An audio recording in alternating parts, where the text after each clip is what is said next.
자, 사랑하는 가족 여러분, 오늘 또 주신 말씀으로 우리 모두가 은혜 받고 승리하시는 우리 가족이 다 되시기를 예수님의 이름으로 축복합니다. 아멘. 대한예수교 장로회 하면 우리 교회도 대한예수교 장로교에 속해 있습니다. 그런데 대한예수교 장로교 안에는 교단들이 또 나눠져 있어요. 한 100개의 교단이 있다고 합니다. 그 가운데서 우리나라의 가장 큰 영향력을 이렇게 펼치고, 그리고 또 기독교의 가장 중심되는 역할을 감당하는 그 교단이 바로 통합측과 합동측이라는 교단이거든요. 이 두 교단이 우리 그 장로교의 원래 본질은 아니에요. 여기에 원래 본질적으로는 고신이라는 교단이 있는데, 그 교신이 개혁주의 장로교회는 원래 본거죠 생각하는데, 이 세 교단이 가장 중요한 그런 그 역할을 하는 교단이에요. 그런데 원래 이 통합측에서 통합측 총회 소속인 그 기관이 하나가 있는데, 한국교회연구원이라는 기관이 있습니다. 이 그 기관을 중심으로 기쁨의 50일이라는 더 그릿 50 Days라는 이 절기 회복의 캠페인이 일어나고 있어요. 이 기쁨의 50일이라는 것은 뭔가 새롭게 만들어진 그런 절기가 아니고, 원래 초대교회에서부터 이 기쁨의 50일 절기를 지켰어요. 그런데 점점 현대로 오면서 이것이 희미해진 거죠. 이 기쁨의 50일 절기, 50일이라는 이 절기는 어디서부터 시작됐냐면은 예수님이 부활하셨죠. 그리고 예수님이 이 땅에 성천하시기 전에 며칠간 계셨어요? 40일간 계셨어요. 그리고 40일 계신 예수님이 성천하시면서 제자들에게 너희들은 성령이 너희들에게 임할 때까지 예수님 떠나지 말라고 했죠. 그래서 성도들이 제자들과 함께 열흘 동안 전심으로 마가다라면서 기도를 했습니다. 그래서 오순절날 10일 만에 성령께서 그들에게 임하셔서 성령 충만했죠. 그래서 그들이 나아가서 성령의 능력으로 복음을 전함으로 말미암아 교회가 세워졌어요. 할렐루야, 아멘. 그래서 초대교회 이 성도들은 이렇게 예수님이 40일 동안 이 땅에 계셨던 그 기간을 기억을 하면서, 그리고 성령 충만한 그 성령 충만을 소망하는 이 50일을 바로 절기로 지켰어요. 그래서 이 절기를 기쁨의 50일이다 이렇게 하면서, 이때 초대교회 성도들은 부활하신 주님을 깊이 묵상하고, 그리고 완전한 승리케 하신 십자가와 그 부활의 능력과 그를 통해서 세상을 승리하게 하시는 이 하나님의 놀라운 은혜를 믿음으로 마음속에 깊이 새기는 기간을 가지면서 부활의 정인으로 살 것을 결단하는 그런 절기를 지켰다고 합니다. 그런데 오늘 현대에 오면서 이렇게 고난주간이나 아니면 사순절이나 아니면은 부활절이나 이런 절기를 우리는 거의 좀 형식적으로 지키면서 부활절 끝, 그리고 예전으로 다시 돌아가 버리는 이런 삶을 지금 우리 현대 크리스찬들이 많이 답습하고 있는 것 같습니다. 이런 시대에 오늘 이 기쁨의 50일 이 절기를 우리가 한번 깊이 생각을 하면서 이 일들을 우리가 마음속에 새기고, 그리고 예수님이 죽으시고 부활하신 그 의미를 다시 한번 깊이 우리 마음속에 삶으로 결단하며 나아가는 것 너무 중요한 것 같아요. 그래서 이 통합총회의 한국교회연구원에서 나온 그 발표가 국민일보의 특집으로 나와서 제가 이제 많이 도전을 봤어요. 나도 이 절기를 알고는 있었지만 한 번도 설교를 해본 적이 없어요. 강조해 본 적이 없는 것 같아요. 그런데 이 시대에 부활의 기쁨과 은혜를 누리면서, 그리고 그것을 앞으로 우리 삶 속에 살아내야 되는 이런 그 은혜는 예수님이 십자가의 죽으심의 이유이며, 그리고 지금 우리 마음속에 중심에 계시면서 그 능력으로 함께 하시는 그분의 뜻이라고 생각을 합니다. 할렐루야, 아멘. 자, 한교회에서 이런 이야기를 했어요. 이 절기를 갖는 기쁨과 승리의 감정은 이 50일 동안 십자가 부활을 깊이 묵상하면서 그렇게 결단하고 살아가는 이때 얻는 이 감정은 현대 그리스도인들이 도저히 되찾기 어려울 만큼 초대교인들을 지배했다. 그래서 다시 저도 한번 이 설교를 준비해서 오늘 새벽에도 생각했어요. 초대교회 성도들은 이 기쁨의 절기 동안 40일 동안 예수님이 이 땅에 계셨잖아요. 그런데 예수님이 성천하신 후에 이 절기를 지키면서 그때 예수님을 본 사람도 있고, 그죠? 보지를 못했지만은 성령을 통해서 확실한 믿음을 갖고 있는 사람도 있었을 것인데, 어떤 마음이 들었을까 생각을 해보니 좀 가슴이 쫙 미어진 느낌이 들었어요. 예수님이 40일 동안 이 땅에 계셨구나. 그런데 그 예수님은 이전에 그들이 생각하고 알았던 그런 인간의 예수가 아니고 하나님이신 예수님. 근데 그 하나님이 예수님이 정말 이 땅에 공생의 사역은 그분이 성육신 하셨지만은 그냥 인간의 몸을 입고 신적인 권위는 내려두고 인간의 이 심성을 가지고 사셨잖아요. 그런데 이 40일 동안은 그 신 자체이신 그분이 직접 이 땅에 계셨거든요. 할렐루야, 아멘. 그걸 생각하니까 와, 초대교회 성도들은 정말 이 기간을 정말 기쁨으로 즐기겠구나. 하나님이신 그분이 이곳에 계셨구나, 이 땅에 계셨구나 라는 사실을 믿음으로 딱 갖게 됐을 때 얼마나 그때 그 마음들이 깊었을까라는 생각이 들고, 그분이 주신 사명을 정말 우리가 감당해야 되겠지 이런 결정하며, 그분이 성령을 받고 나가라 했으니까 성령을 기다리는 그 마음들이, 성령을 소망하는 마음들이 정말 남달랐겠다, 우리와는 전혀 달랐겠다, 이런 그 마음들이 다시 한번 새로워지더라고요. 자, 여러분, 이 은혜가 우리에게 있게 되기를 바랍니다. 아멘. 우리는 사순절과 고난주간을 그리고 또 부활절을 지나면서 예수 그리스도의 고난에 참여하고 부활의 영광도 우리가 함께 누렸습니다. 중요한 것은 지금부터입니다. 할렐루야, 아멘. 십자가와 은혜, 부활의 은혜를 입고 구원받은 우리 어떻게 살아야 될 것인가. 그냥 원래도 고난주간, 종려주간, 사순절 그리고 부활절 지났다, 그리고는 이전과 똑같은 아무 변함없는 삶을 산다라면은 오늘 예수님의 십자가, 그분의 그 부활을 우리가 제대로 믿거나 있는 것인가, 이런 생각을 해봐야 돼요. 부활하신 주님과 동행하며 성령의 능력을 덧입고 이 세상에서 승리하며, 할렐루야, 부활의 정의로 살아가야 하지 않겠습니까? 아멘. 예수님은 부활하신 후에 40일 동안 이 땅에 계셨습니다. 사도들과 여러 사람들에게 친히 당신을 나타내셨습니다. 사도행전 1장 3절 말씀을 다 같이 읽겠습니다. 시작. 그가 고난 받으신 후에 또한 그들에게 확실한 많은 증거로 친히 살아계심을 나타내사 40일 동안 그들에게 보이시며 하나님의 나라 일을 말씀하시느니라. 주님은 예수님이 죽고 난 다음에 따르던 제자들이 염려 걱정과 함께, 그리고 또 낙심하고 절망 가운데 있는 그들에게 나타나셨습니다. 그리고 그들에게 소망을 주셨습니다. 할렐루야, 아멘. 이들에게 하나님 나라 일을 말씀하시고 사명을 주시며 성령을 꼭 받아야 한다라고 그렇게 말씀을 하셨습니다. 이 말씀은 오늘 우리에게도 주신 말씀입니다. 할렐루야, 아멘. 그래서 앞으로 3주 동안 여러분들과 함께 이 기쁨의 50일을 여러분들 같이 설교 좀 나누고 싶었는데 그렇게 되지 못하는 게, 3주 후는 오늘부터 시작해 3주 후가 5월달이니까 5월달은 또 가정의 달이잖아요. 근데 가정의 달은 또 메시지가 달라야 되기 때문에 오늘부터 시작해서 4월 3주 동안에 오늘 40일 동안 예수님이 이 땅에 계시면서 하신 일들 가운데서 중요한 부분들을 함께 여러분과 말씀 나누려고 합니다.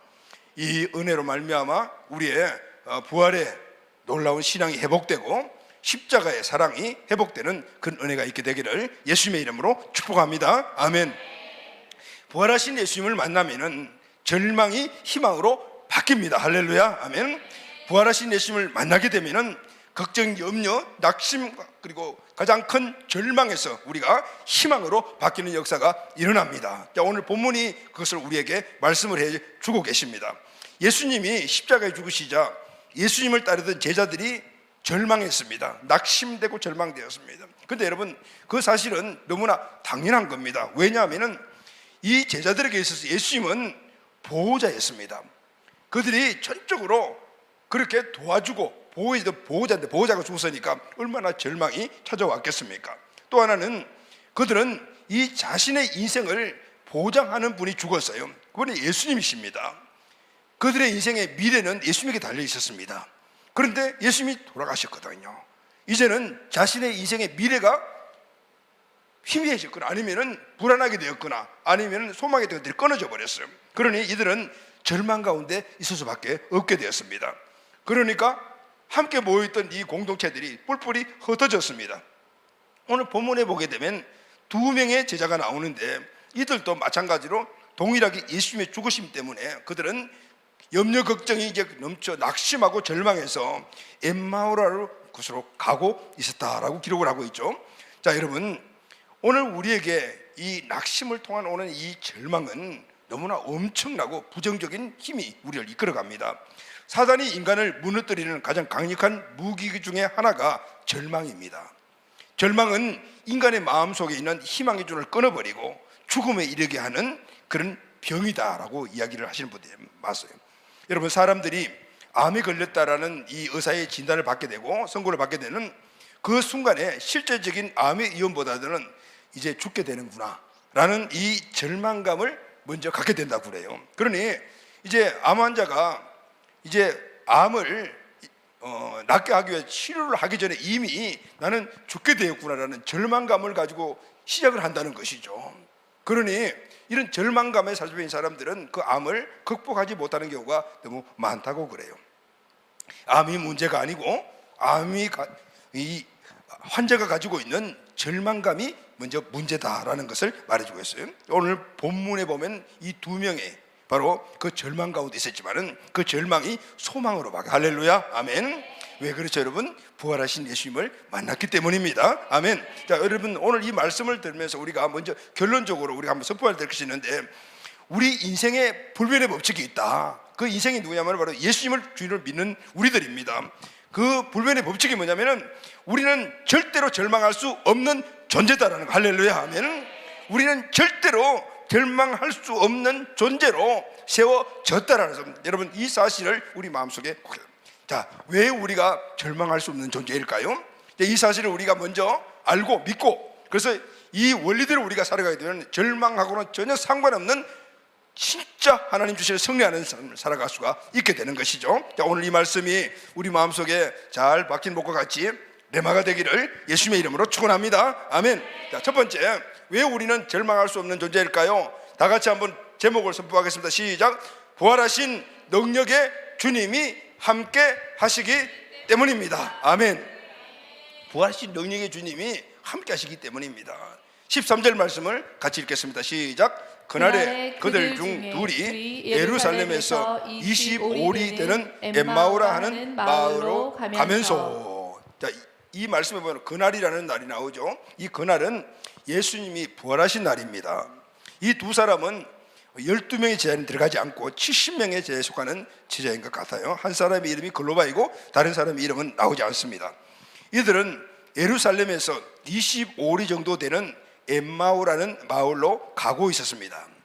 이 두 사람은 예수님의 부활 소식을 들었습니다. 그리고 그곳에 가서 예수님이 부활했다는 증거를 본 사람도 있었다는 이야기도 들었습니다. 들었지만은 믿지 않았습니다. 이들은 예수님이 부활하신 이 날에 절망이 가득한 침통한 모습으로 지금 엠마오로 가고 있습니다. 여러분, 지금 이 시대에 이 두 명의 제자와 같은 사람들이 얼마나 많습니까? 이미 예수님 부활하셨고 그 부활의 증거를 통해서 이미 부활의 능력을 누린 사람들이 수도 없이 많은데 아직까지도 그 예수님을 믿지 않는 사람들이 많이 있죠. 자, 15절 16절 말씀을 같이 읽겠습니다. 시작. 그들이 서로 이야기하며 문의할 때 예수께서 가까이 이르러 그들과 동행하시나 그들의 눈이 가리어져서 그인 줄 알아보지 못하거늘. 아멘.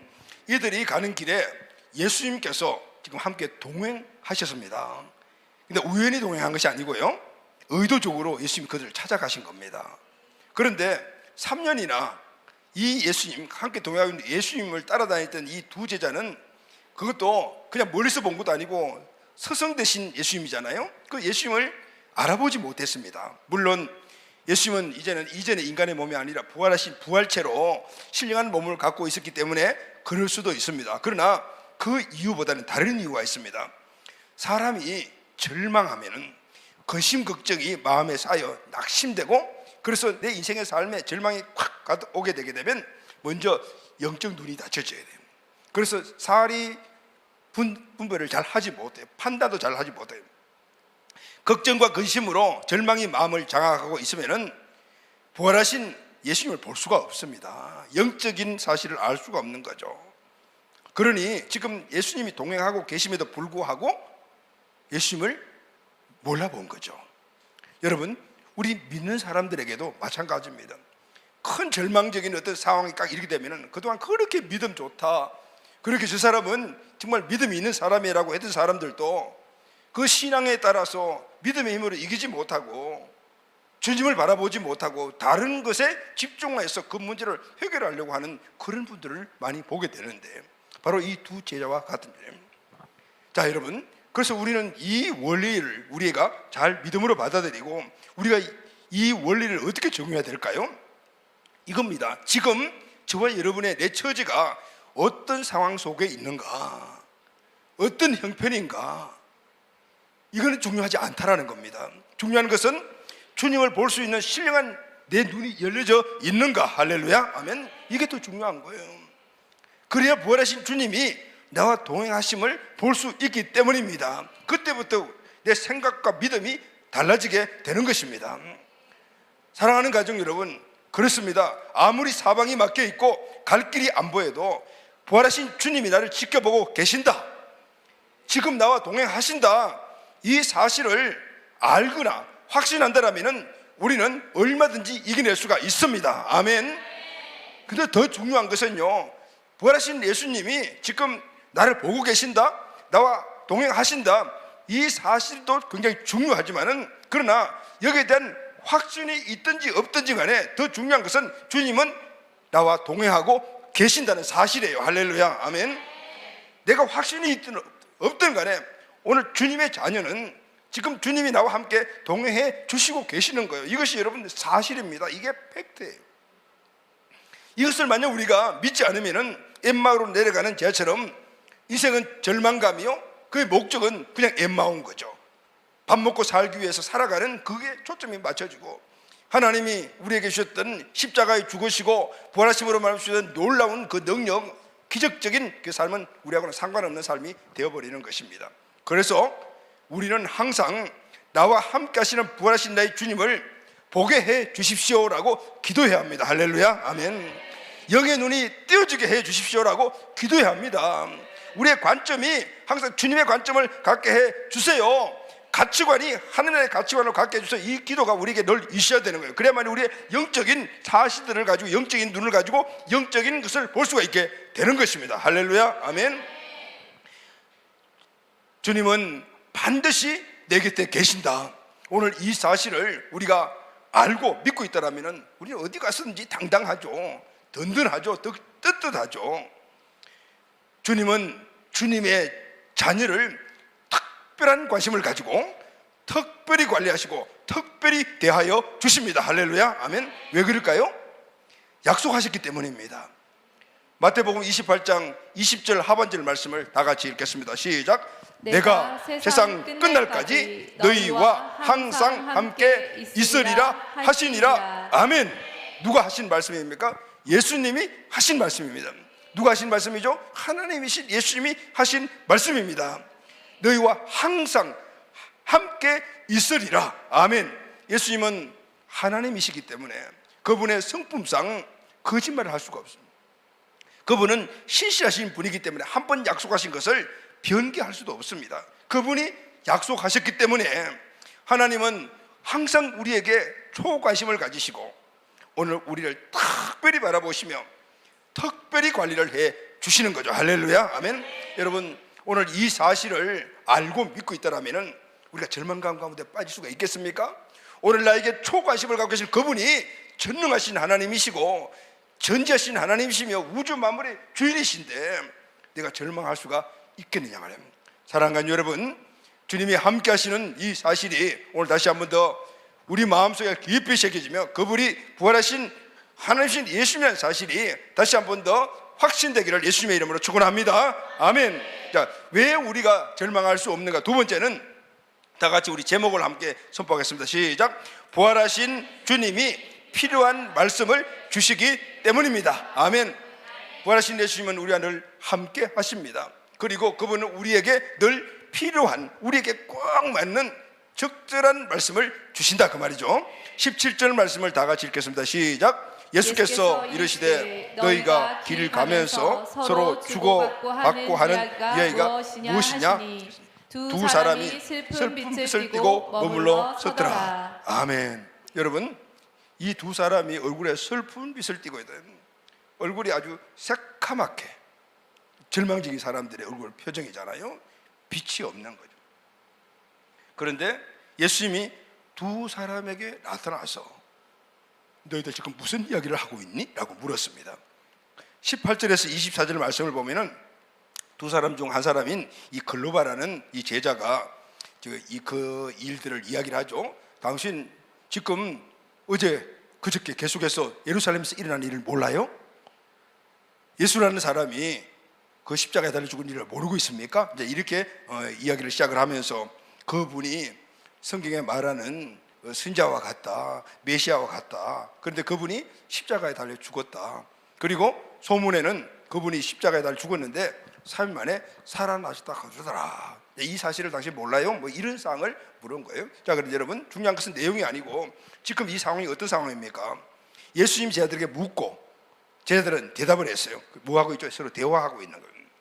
주님은 지금 절망 속에 있는 이 제자들에게 찾아오신 이유가 또 하나 뭐냐면 대화하기 위해서 오신 거예요. 할렐루야, 아멘. 서로 대화를 하기 위해서 오신 거예요. 주님은 오늘 우리와 대화를 원하시는 분입니다. 대화하고 싶어 하십니다. 하나님이 인간을 만드신 목적이 뭐죠? 가족이 되려고 만드셨거든요. 가족의 특징이 뭐죠? 대화하는 거죠. 주님은 늘 우리와 대화하고 싶어 하십니다. 그래서 절망 중에 있는 제자를 찾아오신 거예요. 대화해야만이 이 절망에서 그들이 구원받을 수 있기 때문입니다. 우리가 알아야 할 것이 바로 이것입니다. 우리가 절망 가운데 있다라면, 걱정, 염려, 근심, 낙심되는 그런 상황들이 우리에게 처해 있다라면 주님과 대화부터 시작해야 합니다. 할렐루야, 아멘. 그래서 여러분 우리는 주님과 대화 방법이 뭐죠? 물론 깊이 있는 대화를 우리가 할 수 있지만은 그러나 우리의 보편적인 대화는 말씀과 기도입니다. 할렐루야. 말씀과 기도를 통해서 주님과 대화해야 되는 거죠. 여러분 두 제자는 절망 가운데 있었다. 우리가 이렇게 지금 말씀을 나누고 있는데 이 두 제자가 절망한 이유가 뭡니까? 왜 절망했습니까? 그리고 절망의 결과 지금 엠마오로 내려가고 있습니다. 왜 엠마오로 내려가고 있습니까? 이유가 뭡니까? 예수님 십자가에 죽으셨기 때문입니까? 아니에요. 스승이 죽었기 때문에 절망했습니까? 아닙니다. 그러면 왜 절망하고 있습니까? 예수님의 죽음으로 그들이 예수님에 대한 갖고 있던 기대가 무너졌기 때문이에요. 그들은 예수님이 왕이 되실 것이라고 생각을 했습니다. 그래서 왕이 되게 되면 나도 출세할 거야 이렇게 생각을, 예수님이 자기를 출세시켜주는 끈과 같아서 그래서 그 끈을 꽉 붙잡고 있어요. 그런데 그 끈이 끊어져 버렸다. 허무하게 십자가에 달려 죽어버린 거예요. 그러니까 그들의 소망이, 기대가 다 끝나버린, 그러니까 절망할 수밖에 없는 거죠. 이제 먹고 살 길을 찾았어. 그래서 엠마오로 가는 길밖에 없다 그 말입니다. 이들은 예수님이 달리신 십자가의 의미를 모르고 있었습니다. 예수님이 왕으로 오실 것이라는 것만 알았지 죽으러 오신 예수님이 왕이라는 사실을 모르고 있었어요. 왜 그렇죠 여러분? 자기의 그 예수에 대한 기대감, 이 세상의 출세, 자기의 마음속에 뭔가를 얻고자 하는 그 욕심이 가득 차 있으니 예수님이 달리신 그 십자가의 의미를 알 리가 없죠. 그리고 부활했다니까 안 믿어지는 거죠. 그들은 십자가에 죽는 메시아가 마음에 안 들었습니다. 그렇지 않겠어요? 자기의 출세의 끈이, 소망의 끈이 예수 그리스도였는데 그 십자가에 달렸으니까 그 십자가 꼴도 보기 싫은 거죠. 그리고 십자가를 알고 싶지도 않는 거죠. 왜냐하면 그 십자가가 자신의 꿈과 이 소망을 절망으로 만들어버렸기 때문이잖아요. 자신이 잘못하고 있는 게 모르고 십자가가 잘못하고 있다고요. 자신의 잘못된 그런 견해를 모르고 예수님 하나님 말씀이 잘못됐다라고 생각하는 거하고 똑같다 그 말이에요. 사랑하는 가족 여러분, 오늘 이 시대에 우리 크리스찬들이 이 두 명의 제자와 같은 사람들이 많이 있습니다. 우리가 절망하는 이유 중에 하나가 예수님을 내 견해와 내 나름대로 생각과 편견을 가지고 대하고 있기 때문인 거죠. 교회를 열심히 다니고 설교도 듣고 말씀도 배우고 기도도 하고 있음에도 불구하고 예수님을 제대로 알지 못하는 이유가 바로 자기 편견대로 듣고 알고 그렇게 결단하고 그것만 취해버렸기 때문에 설교를 들어도 자신이 좋아하는 말씀만 아멘 아멘 아멘, 그리고 부담되고 마음에 들지 않는 말씀은 패스. 성경을 읽어도 자기가 좋아하는 구절만 아멘 아멘, 부담되는 성경 오면은 그런 내용이 나오면은 성경을 얼른 넘어가. 자기가 갖고 있는 그런 세상에 주는 기대감들, 물질 축복, 건강 축복, 가정 자녀 축복 등 이런 말씀이 나오는 말씀에만 초점을 맞추고 그렇게 살아간다라면은 그것이 바로 기복신앙이 되는 거잖아요. 근데 이런 신앙생활을 계속해서 하게 되면은 신앙에 연조하고는 상관없이 작은 어려운 일을 만나도 금방 실망해요. 하나님께 실망하고 교회에 실망하고 목사님께 실망하고 조금 더 큰 문제를 만나면은 좌절하고 절망하고 낙심해서 아예 교회를 떠나버리는 이런 일도 우리가 얼마나 많이 보는지 몰라요. 지옥불의 영원한 형벌을 면제해 주시고 천국 가는 놀라운 은혜를 베풀어 주신 그 하나님의 은혜는 다 잃어버리고 그냥 자기 주관만 가지고 자기의 원하는 것들만 가지고 그것에 따라가는 존재. 초기에 예수님이 부활 이전에 부활하신 예수님을 만나기 전에 제자들의 모습이었어요. 똑같아요. 자, 여러분 이런 신앙생활을 하는 사람들의 특징이 있어요. 늘 이렇게 나는 하나님을 더 많이 알기를 원합니다. 그렇게 말은 하지만 실제는 그렇지 않는 경우가 많아요. 왜냐하면 자기가 갖고 있는 하나님의 말씀 그리고 또 하나님, 교회나 이런 부분들에 대해서 편견과 오해가 먼저 우선순위가 되어 있기 때문에 그런 거죠.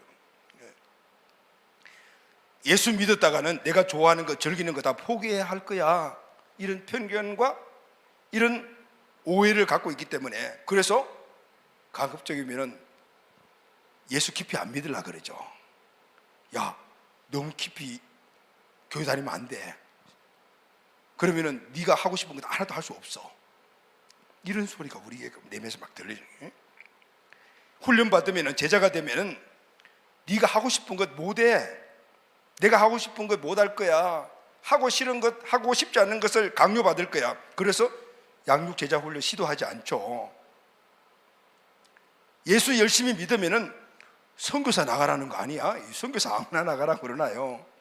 이런 것들이 우리 안에 온 현중에 편견과 오해를 가지고 꽉 자리 잡고 있는 거죠.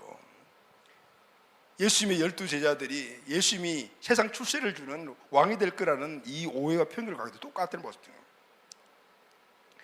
천국과 지옥이 있다라는 이 사실은 그냥 아니까 그러니까 주일 성수 하나는 꼭 지켜야 해 하면서 주일 성수에 목숨 거는 그런 현대 크리스찬들이 얼마나 많은지 몰라요. 그들은 늘 그래요. 입으로는 하나님 더 알기 원합니다. 믿음이 커야죠, 당연히. 하지만 실제로는 더 알기를 원하지 않아요. 더 알고 싶어 하지 않아요. 자, 여러분, 주님은 우리가 주님을 더 많이 알기를 원하셔요. 할렐루야, 아멘. 왜냐하면 여러분들이 여러분의 가정 안에서 여러분 자녀들과 부모가 어떻게 대화를 많이 해야 되잖아요. 그래야만이 자녀가 부모의 마음을 알고 부모가 자녀의 마음을 알아야만이 행복한 가정을 이루어갈 수가 있지 않습니까? 누구나 다 아시는 사실이죠. 똑같이 하나님도 예수님도 오늘 우리가 대화를 많이 하고 싶어 하시는 거예요. 왜냐하면 우리를 행복하게 만들어 주시기 위하여. 할렐루야, 아멘. 그래서 오늘도 찾아오셔서 말씀해 주시고 위로해 주시고 계신 거예요. 할렐루야, 아멘.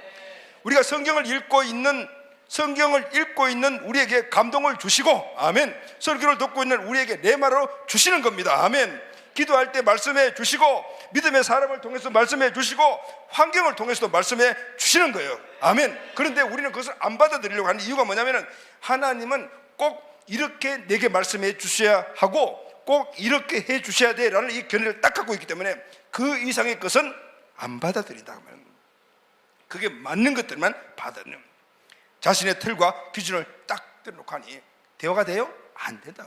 여러분 자녀들하고 대화해보면 알죠. 자기 생각 다 기준해 놓고 그렇게 대화를 하게 되면 대화가 됩니까? 소통이 안 되죠.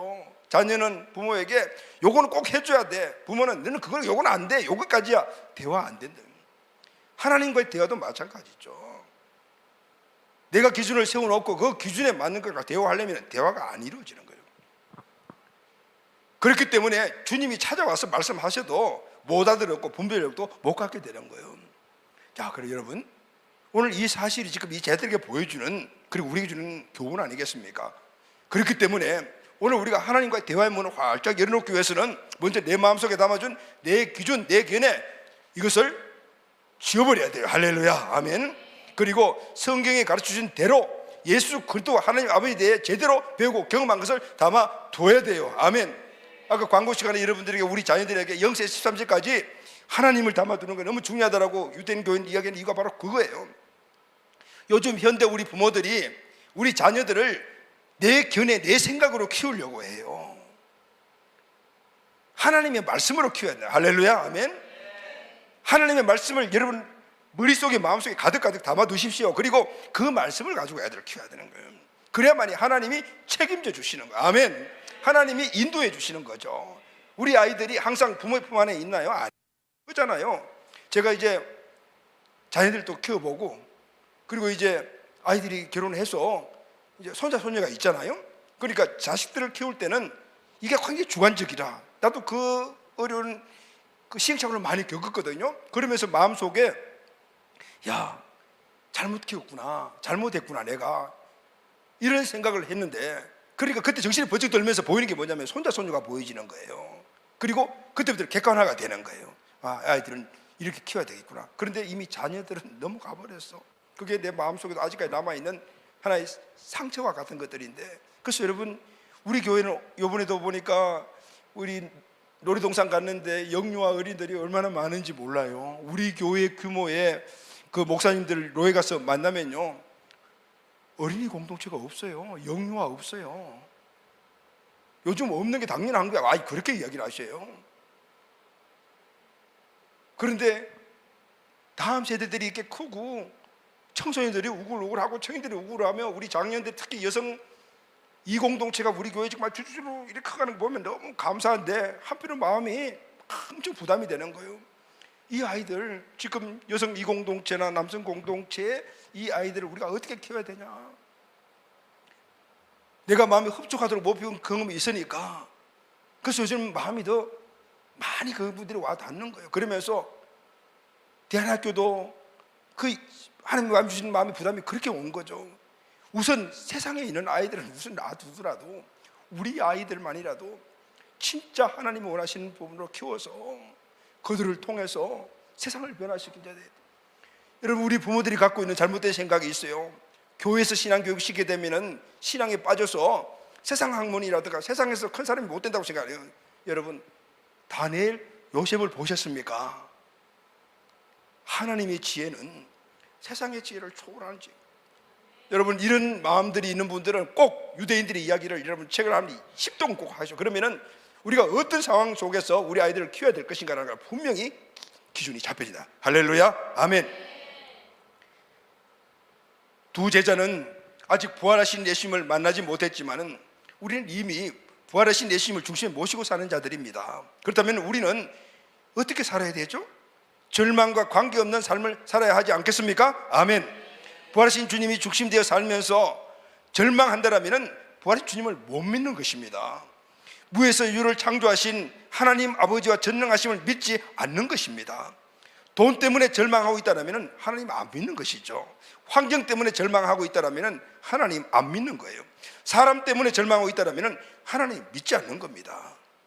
돈, 환경, 사람을 초월해 계신 분이 하나님이심을 믿습니까? 아멘.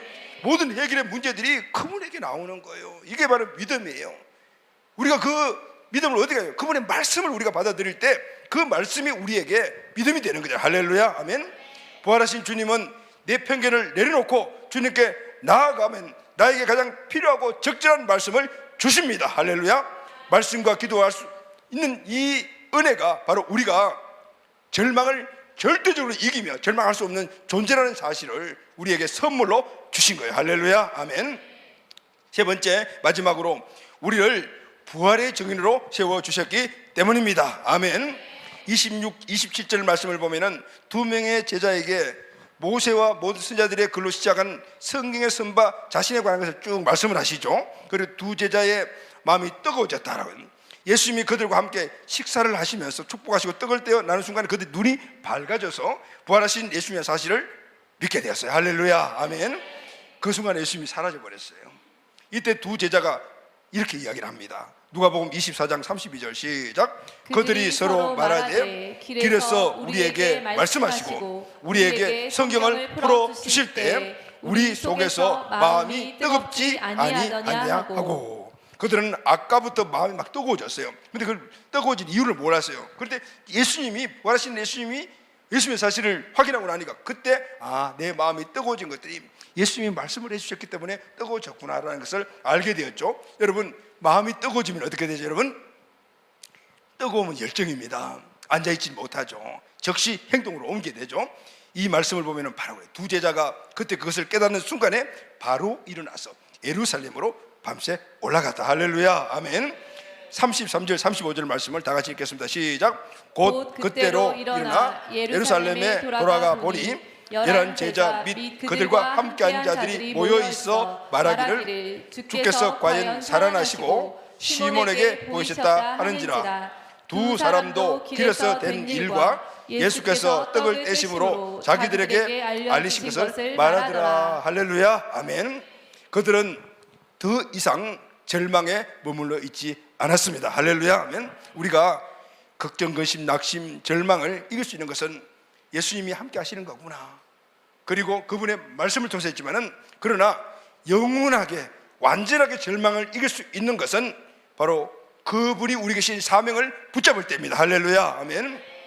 아마 이들은 성경에 기록은 없지만 남은 생애를 주님을 위해서 헌신하고 부활의 정인으로 예수님을 전하며 살 것은 확실합니다. 우리가 누구입니까? 부활하신 주님을 주인으로 믿고 중심 모시고 사는 자들 아닙니까? 우리는 두 제자처럼 부활하신 예수님을 직접 만나지는 못했습니다. 그러나 성령님의 역사를 통해서 예수님을 직접 본과 똑같은 그 믿음으로 말미암아 우리가 예수님의 부활, 예수님의 십자가가 그냥 믿어지고 그분을 중심의 주인으로 모시고 구원받은 자가 바로 저와 여러분 아니겠습니까? 할렐루야, 아멘. 이제 우리도 성령의 충만함을 받고 예수 그리스도의 부활에 정언한 자가 되어야 될 줄로 믿습니다. 아멘. 두 명의 제자가 예루살렘으로 돌아와서 절망 중에 있는 베드로와 다른 제자들에게 부활하신 예수님에 대해서 일을 간증할 때 예수님이 그곳에 쫙 하고 나타나셨어요.